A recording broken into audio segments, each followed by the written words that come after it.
امام مجتہد ہی نہیں ہیں بلکہ تصوف اور طریقت اور روحانیت کے بھی ایک بہت بڑے امام اور پیشوا ہیں۔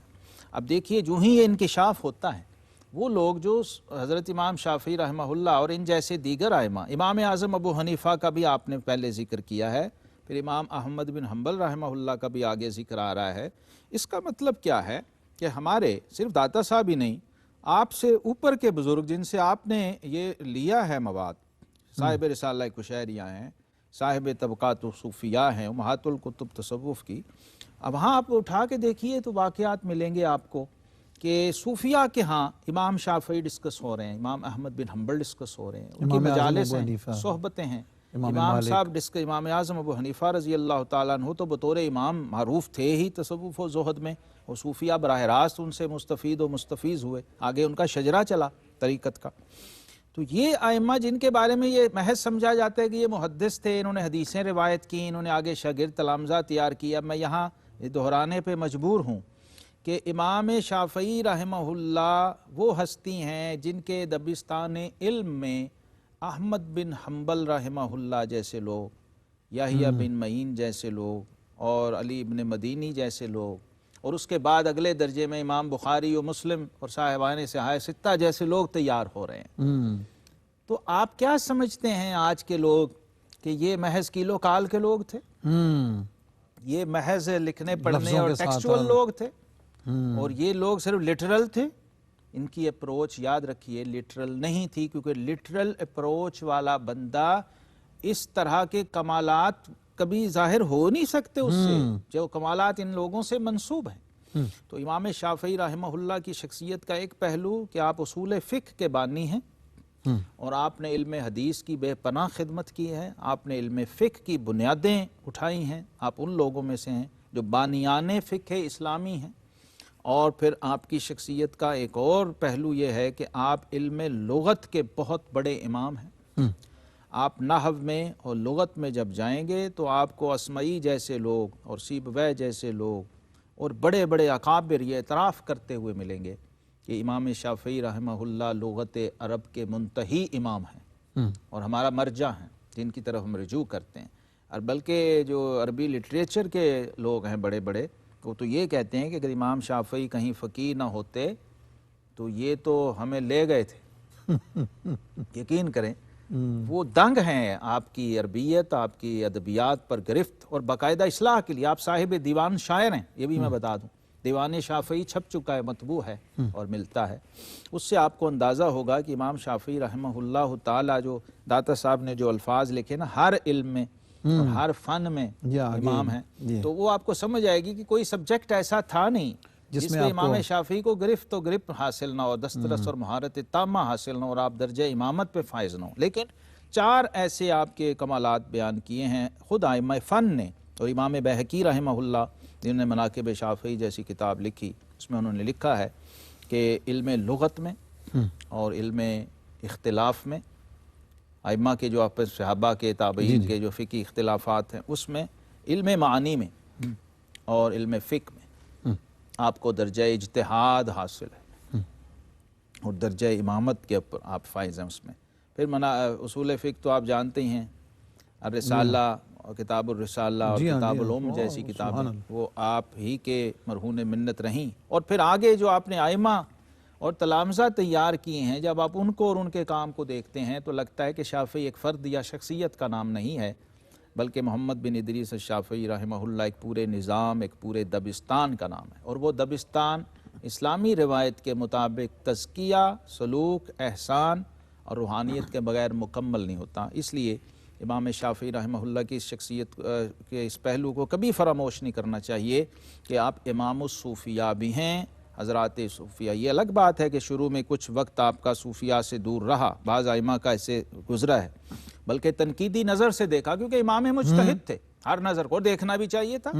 لیکن اس کے بعد کہتے ہیں جب میں ان کے قریب ہوا اور ان کے پاس بیٹھا تو مجھے اندازہ ہوا کہ وہ جو پروپیگنڈا ہے صوفیوں کے بارے میں وہ کچھ اور ہے، اور وہ جو حقائق ہیں، جیسے آج مفتی صاحب ہمیں درپیش ہے معاملہ کہ ایک طرف ہمارے وہ صوفیاء ہیں جو اسلام کو، دین کو، روایت کو لے کے چل رہے ہیں، اور ایک طرف وہ لوگ ہیں جو ایکسپلائٹ کر رہے ہیں، استحصال کر رہے ہیں۔ حکیم الامت مفتی احمد یار خان صاحب نعیمی رحمۃ اللہ علیہ نے ایک جگہ یہ تحریر فرمایا. فرماتے ہیں کہ ہمارے اس دور میں اگر کوئی شخص اپنے آپ کو چھپانا چاہے کہ وہ صوفی نہیں ہے, بالکل ظاہر نہ کرنا چاہے, تو اس کو چاہیے کہ وہ عالم ہو جائے, عالم بن علم جائے. کو اختیار کر لے, وہ صحیح ہے. لوگوں کی نظروں اور سے ایسا ہوا ہے, مولویت کا لبادہ اوڑھ لیجئے, ملامتی صوفی بن جائیں گے. بن جائے گا. حضور فیض عالم داتا گنج بخش رحمۃ اللہ تعالیٰ علیہ نے حضرت امام محمد بن ادریس شافعی, امام شافعی رحمۃ اللہ تعالیٰ علیہ, ان کے القابات کو جو ذکر کیا ہے, اور میں اکثر کہا کرتا ہوں کہ وہ ایک لفظ میں پوری شخصیت کو سمو دیتے ہیں, لیکن آپ کا ذکر کرتے ہوئے اہل بیت اطہار, حضور کی آل پاک کے حوالے سے اور نسبت کے حوالے سے جس عظمت کا ذکر جن لفظوں میں کیا ہے, میں سمجھتا ہوں کہ ہر ایک اس سے جھوم اٹھے گا. فرماتے ہیں کہ انہی میں سے امام مطلبی سبحان اللہ, سبحان اور ابن عم نبی, سبحان جی ابن عم نبی حضرت ابو عبداللہ محمد بن ادریس شافعی رحمۃ اللہ تعالیٰ علیہ ہیں. اور حضرت میں چاہوں گا کہ ہم اس پر القابات پر بات تو بریک کے بعد کریں گے, لیکن یہ جو اتنی سی بات ایک منٹ میں کہ یہ جو اللہ یعنی کتنی گہری نظر ہے. گہری نظر جو, اور پھر داتا صاحب رحمۃ اللہ تعالی کی کمال مہارت ہے. مفتی صاحب یہ ایک پورا فن ہے تذکرہ نویسی, یہ کوئی ایسے نہیں ہے. ہمیں تو لوگ یوں دیکھتے ہیں نا, کتاب لکھی ہوئی ہے 1.5 صفحہ, نہیں, یہ 1.5 صفحہ نہیں ہے, پتہ نہیں 150 کتابوں کا نچوڑ اور خلاصہ ہے جو 1.5 صفحے میں داتا صاحب نے سمایا رحمہ اللہ تعالی. اور پھر جو پورا جو فصل ہے اس پوری فصل کو ان 2 القاب میں سمیٹ دیتے ہیں, پھر اگلا اس کی شرح ہوتی ہے. معزز ناظرین, آپ کے القابات کی تشریح انشاءاللہ العزیز ہم کریں گے ایک مختصر سے وقفے کے بعد. ویلکم بیک معزز ناظرین, پروگرام کشف المحجوب اور ذکر حضرت امام شافعی رحمۃ اللہ تعالیٰ علیہ کا, اور حضور فیض عالم داتا گنج بخش رحمۃ اللہ علیہ نے جو القابات ذکر کیے, امام مطلبی اور ابن عم نبی, اس کا تعلق آپ کے نسب ہے, نسب مبارک سے ہے, اور میں چاہوں گا کہ قریشی ہیں, جی ہاں, مکی ہیں اور قریشی ہیں. پیدائش آپ خود بتاتے ہیں میری مصر کی ہے. ہوں امام شافعی فرماتے ہیں کہ میری والدہ فلسطین جو غزہ ہے, جی غزہ کی پٹی, وہاں سے فرماتے ہیں کہ میری ولادت ہوئی ہے, وہاں میری پیدائش ہوئی ہے, اور بعد میں پھر آپ مکہ میں مستقل سیٹل ہوئے, چونکہ بنیادی تعلق شہر مکہ سے تھا اور قریش سے تھا. اور قریش کے فضائل مفتی صاحب آپ جانتے ہیں, حدیثیں بھری ہوئی ہیں. آقا کریم علیہ السلام کا نسب ہے, جی ہاں, اور آقا کریم علیہ السلام نے فرمایا کہ اللہ تبارک و تعالی نے پوری اولاد آدم سے جی بنو کنانہ کو چنا, اور بنو کنانہ میں سے قریش کو چنا, اور پھر قریش میں سے بنو ہاشم کو چنا, اور بنو ہاشم میں سے مجھے چنا. اب یہ مطلبی جو نسبت ہے, حضرت امام شافعی رحمہ اللہ تعالیٰ نے خود جو اپنا نسب نامہ بیان کیا ہے, جس کو امام بہقی لائے ہیں مناقب شافعی میں وہ تبرکن پڑھ دیتا ہوں. جی فرماتے ہیں کہ میرا نام ہے محمد بن ادریس بن عباس بن عثمان بن شافعی اس نسبت سے آپ کے جد امجد ہیں. الصائب ابن عبد یزید ابن ہاشم ابن المطلب ابن عبد مناف ابن قصی بن کلاب بن مرہ بن کعب بن لعی بن غالب بن فہر بن مالک بن نظر بن کنانہ بن خزیمہ بن مدرکہ بن الیاس بن مضر بن نزار بن معید بن عدنان بن الحمیسہ ابن ام رسول اللہ صلی اللہ علیہ وسلم. اللہ, یہ دیکھیے جو لکھا ہے, ابن ام نبی. اگر آپ خود ڈھونڈتے رہیں تو آپ کے جناب 14 طبق روشن ہو جائیں کہ کس نسبت سے لکھا حضور داتا صاحب رحمہ اللہ تعالی نے. خود انصاب کی ذرا کتابیں کھنگالیں, خود تذکرے اٹھائیں, تو آپ کو سمجھو 1000 سال پہلے. اور پھر یہ کرامت ہے, بغیر کسی لائبریری اور کتب خانے کے لاہور شہر میں بیٹھ کے کشف المحجوب کی تصنیف فرمائی حضور داتا صاحب. اور مطلب اعجاز یہ ہے کہ 2 لفظوں میں پوری شخصیت اور سیرت کو 2 لفظوں میں. تو یہ حضرت امام شافعی رحمہ اللہ کا نسبی کریڈٹ ہے, اور احادیث موجود ہیں اس پر. ایک حدیث میں تو حضور صلی اللہ علیہ وسلم کا فرمان مبارک ہے, اور اس فرمان کی تعبیر تمام ائمہ نے یہ کی ہے کہ اس سے مراد امام شافعی رحمہ اللہ. آپ فرماتے ہیں, سیدنا ابو ہریرہ رضی اللہ عنہ کی روایت ہے, انہ صلی اللہ علیہ وسلم قال اللہم اہد قریشن, اور ایک میں ہے لا تسب قریشن, قریش کو برا نہ کہو, اور ایک میں دعا ہے کہ اے اللہ قریش کو ہدایت عطا فرما, یعنی سیدھی راہ پر رکھ ہمیشہ. فَإِنَّ عَالِمَهَا يَمْلَأُ طَبَقَ الْأَرْضَ عِلْمًا, کہ قریش کا ایک عالم زمین کو علم سے بھر دے گا.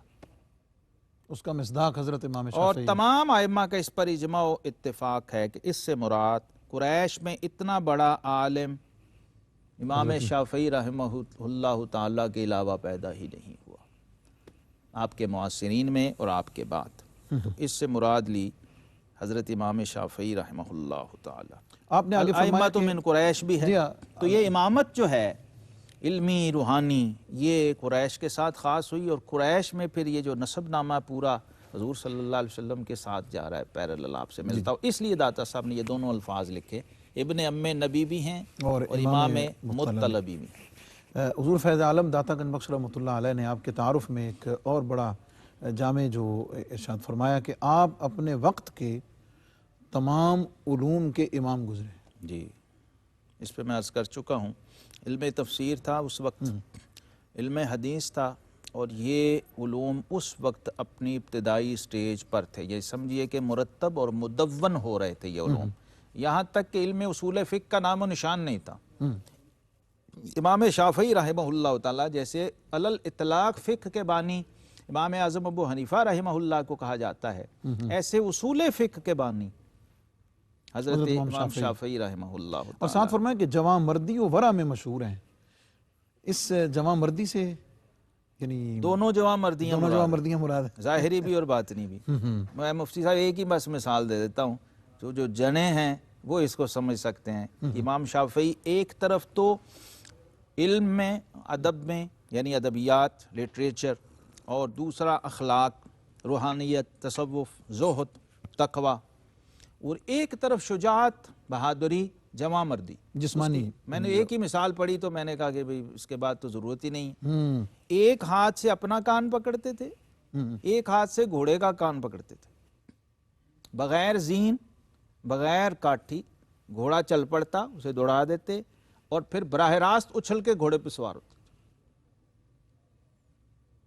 یہ اس وقت مہارت تامہ کی آخری دلیل ہوتی تھی ٹیسٹ میں، چیکنگ میں، جیسے آج ڈرائیونگ ٹیسٹ ہوتے ہیں. گھوڑ سواری میں آخری ٹیسٹ یہ ہوتا تھا مشکل ترین، کہ جو جوان اس طرح سے ایک ہاتھ سے گھوڑے کو قابو کرنا ہے. ہاں، ایک ہاتھ سے اپنا کان تو اس لیے پکڑا کہ دوسرا استعمال نہیں کرنا. تو گھوڑے کے پاس بھی وہ اس پہ اوپر کوئی لگام میں نہیں ہے، کچھ نہیں ہے، اس کو بھی کان سے خالی ہے. اس کو کان سے پکڑ کے اس پہ سوار ہو کے پھر چل دوڑانا ہے. آج بھی میرا خیال ڈھونڈ رہے ہیں، لکھ لیں تو روئے زمین پہ شاید اس کی کوئی مثال. پھر اچھل کے سوار ہونا ہے اور پھر جسمانی مضبوطی کس درجے کی ہے کہ اسے قابو کر کے دوڑانا ہے. یہ امام شافعی رحمہ اللہ تعالیٰ کے ابتدائی معمولات میں تھا. یہ بڑی یعنی ایک نادر میں اور مثال یعنی اگرچہ حدیث پاک میں بھی معلوم ہے کہ اللہ رب العزت کو جو قوی مومن ہے وہ ضعیف سے پسند نہیں. میں جو حدیث پڑھی نا جی مفتی صاحب مجھے سمجھ آ گئی. آپ صلی اللہ علیہ وسلم نے فرمایا کہ جو قریشی ہوتا ہے نا وہ باقی مردوں کی نسبت ہر معاملے میں 2 گنا قوت رکھتا ہے. اس کی دماغی قوت بھی، اس کی جسمانی قوت بھی. اور اسی سے سمجھ آ گئی کہ الائمۃ من القریش کی وجہ کیوں کہی گئی ہے. وہ یہ اس لیے امام شافعی کے فضائل میں ایک چیز یہ بھی ہے، اور یہ ائمہ میں ڈسکس ہوتا تھا. جب امام محمد بن حسن شیبانی حالانکہ آپ کے استاد ہیں، جب اہل علم میں بحث ہوتی تھی نا کہ بھئی اب ان کا قول لیں کہ شاگرد کا کہ استاد کا، تو پھر وہ کہتے تھے کہ اس حدیث کو یاد رکھو کہ شافعی جو ہے وہ قریش میں سے بھی تو ہے نا. تو اس کی رائے اس اعتبار سے بطور امام مجتہد بڑی اہمیت کی حامل ہے. اور یہ جو فرمایا کہ حضرت امام مالک رحمۃ اللہ تعالیٰ علیہ کے اس وقت تک شاگرد رہے جب تک مدینہ یہ بڑا دلچسپ یہ بڑا ہے. اور پھر جب عراق میں تشریف لائے تو حضرت محمد بن حسن شیبانی رحمۃ اللہ علیہ کے ساتھ جنہیں داد صاحب نے ایک معلومات بڑی اہم اور نادر ہمیں فراہم کی ہے، وہ یہ کہ آپ کرد ہیں. جی ہاں، پورا قوم اور قبیلہ ہے، آج بھی عراق میں آباد ہیں، شام میں آباد ہیں. جی ہاں، تو یہ اہل کرد کے لیے میں سمجھتا ہوں بہت بڑی سعادت ہے کہ اتنا بڑا امام ان کے اندر ہے کہ جس کے شاگردوں میں امام شافعی جیسی ہستیاں موجود ہیں. تو امام شافعی رحمہ اللہ کا آپ دیکھیے مفتی صاحب جو علم سے شوق اور شغف تھا نا، میں نے بہت ہی شاذ و نادر دیکھا اور پڑھا ہے. کسی نے آپ سے پوچھا کہ آپ کا حصول علم کا شوق کس درجے کا ہے، تو آپ نے فرمایا کہ انہیں کبھی کوئی دنیا دار سیٹھ، تاجر، فیکٹری اونر دیکھا ہے مال اور پیسے کے ساتھ اس کو کیسا لگا ہوتا ہے.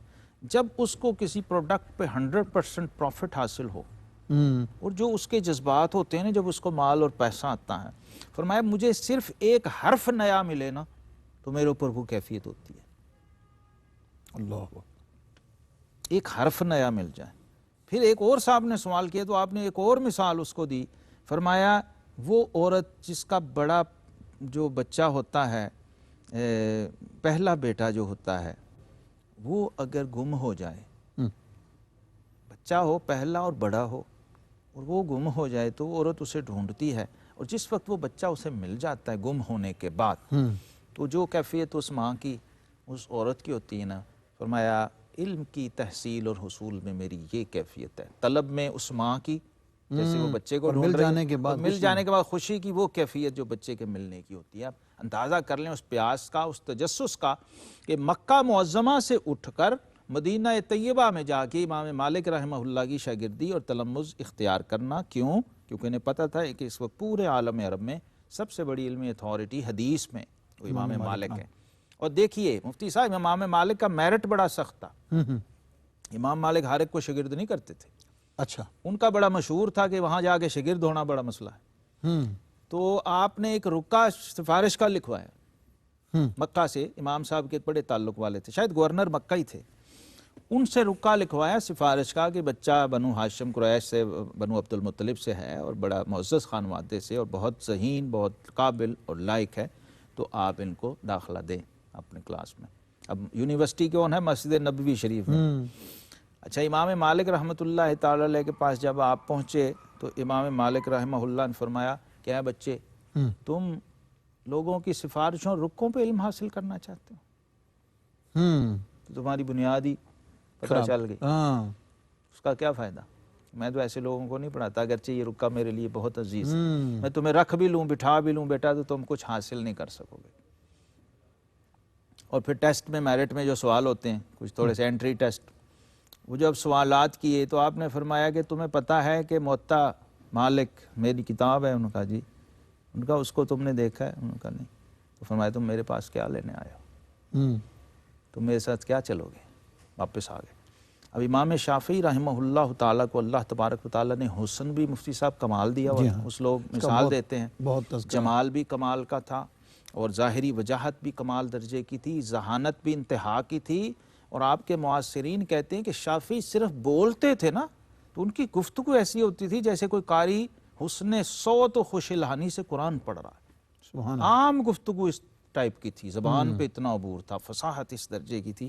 آپ آئے، پوری موطا امام مالک حفظ کی، ٹھیک، پھر بغیر کسی سفارشی رکے کے گئے، اور جا کے دستک دی، سلام عرض کیا، کہا حضور میں آ گیا۔ 6 مہینے بعد پھر گئے، کہا حضور میں حاضر ہوں، آپ مہربانی فرمائیں مجھے موقع دیں۔ فرمایا اچھا۔ انہوں نے جب سوال کیا تو آپ شروع ہو گئے بسم اللہ سے، پوری موطا امام مالک سنا، پڑھ کے سنا، زبانی سنا۔ انہوں نے کہا شاباش، اب تم میرے شاگرد بننے کے قابل ہو۔ میں بھی فخر سے کہوں نا میرا شاگرد۔ آپ دیکھیے دنیا میں امام مالک کے شاگردوں میں سب سے بڑا اور پہلا نام ہمیشہ امام شافعی کا لیا جاتا ہے، حالانکہ امام محمد بن حسن شیبانی بھی شاگرد ہیں، قاضی ابو یوسف بھی شاگرد ہیں، لیکن فخر جو ہے جہاں استاد کو بھی ہو وہ امام شافعی رحمہ اللہ ہے، اور شاگرد کو بھی فخر ہے۔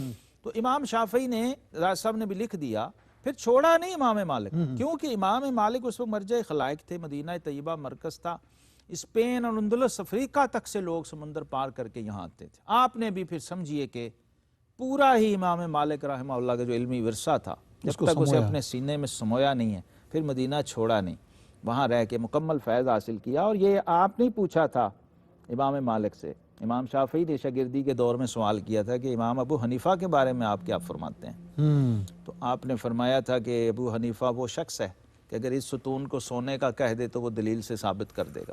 سبحان۔ آپس میں تعلق یہ ہے، امام احمد بن حنبل شاگرد ہیں امام شافعی کے، امام شافعی شاگرد ہیں امام محمد بن حسن شیبانی کے، اور وہ شاگرد ہیں امام اعظم ابو حنیفہ کے۔ امام احمد شاگرد ہیں امام شافعی کے، امام شافعی شاگرد ہیں امام مالک کے، امام مالک شاگرد ہیں امام اعظم ابو حنیفہ رحمۃ اللہ۔ چین ہے پوری بنی۔ سبحان اللہ۔ اس پر تھوڑی اور مزید ہم بات کریں گے کہ مدینہ منورہ کو چھوڑ کر حضرت امام شافعی رحمۃ اللہ تعالیٰ علیہ جو ہیں وہ عراق جاتے ہیں، مدینہ چھوڑ کر عراق جانا۔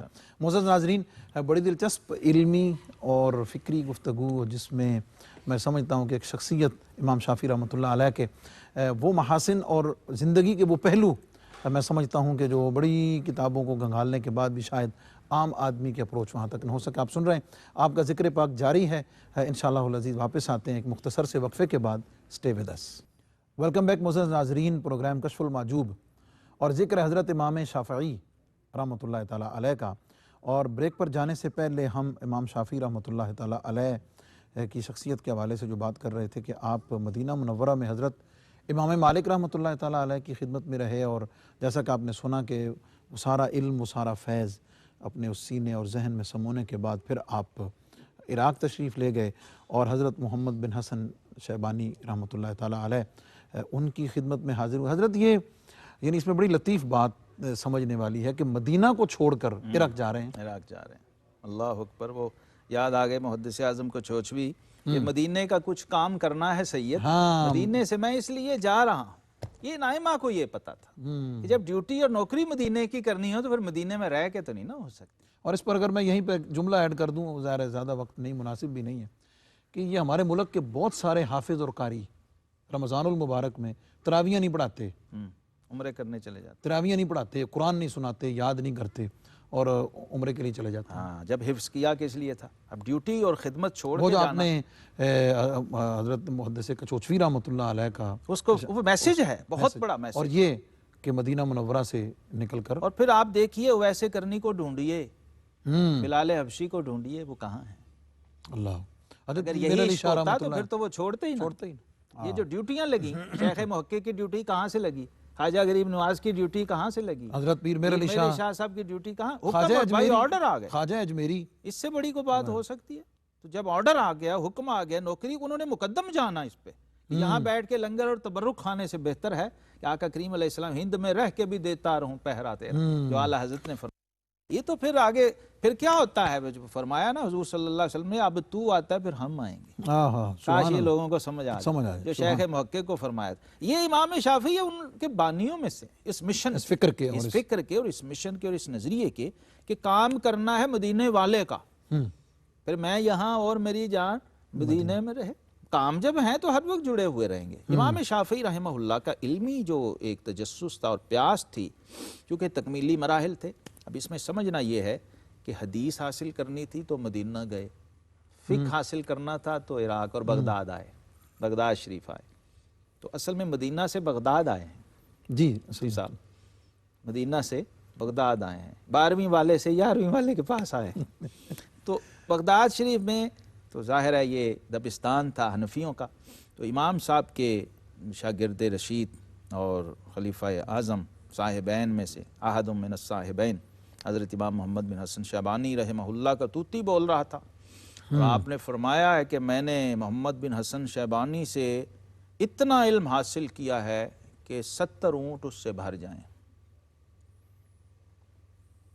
یعنی اس کی لکھی گئی کتابیں۔ اور امام صاحب آپ کو پتہ ہے کہ جو ہے بین الاقوامی جو قانون بین الممالک کے بانی ہیں امام محمد بن حسن شیبانی، یعنی جو ہمارا ہوتا ہے یہ اسٹیٹ افیئرز جو ہوتے ہیں آپس کے اندر، انٹرنیشنل افیئرز اور ریلیشن شپس جو ہیں، اس پہ آپ نے 5000 صفحہ لکھا ہے 1100 سال پہلے کتاب السیر میں۔ اور تو امام صاحب رحمۃ اللہ کے ساتھ ایک تعلق کی اور بھی وجہ بنی کہ امام شافعی کی جو والدہ ماجدہ تھیں، انہوں نے دوسرا نکاح کیا تھا امام محمد بن حسن شیبانی سے، تو اب گویا یہاں ڈبل تعلق ہو گیا تھا، مربی کفیل بھی اور استاد بھی۔ تو امام صاحب کو بہت موقع ملا، امام شافعی کو اس طرح سے بہت موقع ملا، وہ بھی بہت بڑی ہستی تھے امام محمد بن حسن شیبانی، انہوں نے بھی خوب نوازا اور تربیت بھی کی۔ اب کیا ہوا امام شافعی، اور یاد رکھیے ہماری علمی روایت، روحانی روایت میں صاحب کمال اسی کو سمجھا جاتا ہے کہ تمتع زہر گوشہ یافتم زہر خرمن خوش یا، جس نے زیادہ سے زیادہ مشائخ سے، شیوخ سے، اکابر سے، ائمہ سے استفادہ کیا وہ اتنا ہی صاحب کمال ہے۔ تو امام شافعی نے دیکھا کہ اب حدیث کے کمالات میں نے ادھر سے لے لیے، حدیث کے کمالات امام مالک سے لینے کا مطلب ہے کہ میں نے امام مالک کی سند سے جتنا علم آپ صلی اللہ علیہ وسلم سے صحابہ سے ہو کے آیا وہ میں نے سمو لیا۔ اب اس طرف سے فقہی علوم کو لینا تھا۔ آپ کہتے ہیں کہ اگر امام اعظم ابو حنیفہ اور ان کے شاگرد نہ ہوتے تو ہمیں فقہ کی ہوا بھی نہ لگ سکتی، اور یہ آپ کا شعراء قول ہے کہ الناس عیال ابی حنیفہ فی الفقہ، یہ ساری دنیا ابو حنیفہ کی محتاج ہے اور ان کے عیال ہے۔ امام صاحب کے ساتھ جو آپ کا وقت گزرا ہے نا وہ بڑا مزے کا ہے۔ ایک بات میں عرض کرتا ہوں میرے ذہن میں ہے، ایک بار امام شافعی رحمہ اللہ جو ہیں یہ رات کو، چونکہ زہد بھی تھا عبادت بھی بہت تھی، 3 حصے رات کے آپ کے معاصرین لکھتے ہیں کہ آپ کیا کرتے تھے۔ ایک حصہ تصنیف و تالیف کے لیے، ایک نوافل اور نماز کے لیے اور ایک آرام اور نیند کے لیے، یہ آپ کا معمول تھا۔ اور عبادت میں یہ حال تھا کہ 30 قرآن پاک ہر مہینے آپ ختم کرتے تھے، یعنی روزانہ ایک قرآن، اور رمضان میں 60، ایک رات اور ایک دن، اور ایک جو تراویح والا وہ الگ جو خود پڑھنے ہوتے تھے۔ یہ آپ کا ہمیشہ ساری زندگی کا معمول تھا۔ تو رات کو 100 رکعت نفل آپ کا معمول تھا پڑھنا۔ تو آپ پڑھ رہے تھے، امام محمد بن حسن شیبانی چادر لے کے لیٹے ہوئے تھے۔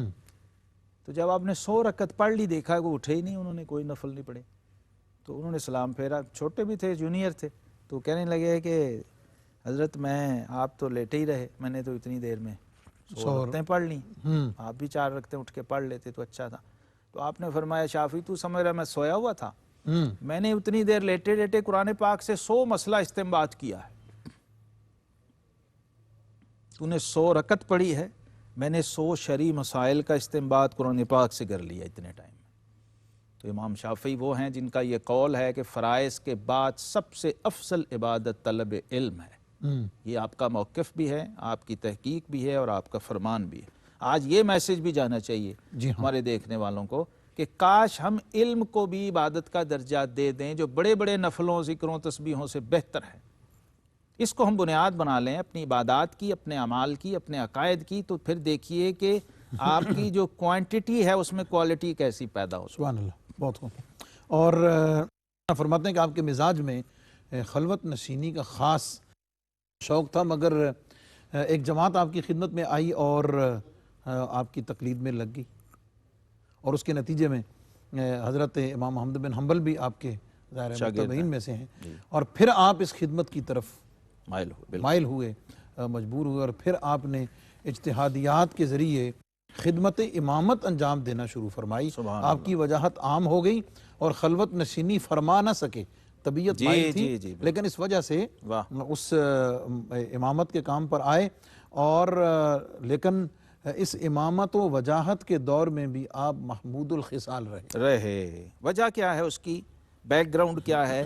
کیونکہ طبیعت باطناً مائل و زہد تھی، اور آپ کے بارے میں حضرت امام سلمی نے لکھا ہے، اور امام قشیری رحمہ اللہ نے بھی لکھا کہ حضرت بلال الخواص رحمۃ اللہ علیہ غالباً وہ کہتے ہیں کہ میں ایک جگہ حج پہ جا رہا تھا، تو میرے ساتھ ایک اجنبی بندہ سفر میں آ گیا، میں نے کہا پتہ نہیں کون ہے، کہ کہتے ہیں میرے وجدان میں کہا کہ یہ خضر علیہ السلام ہے۔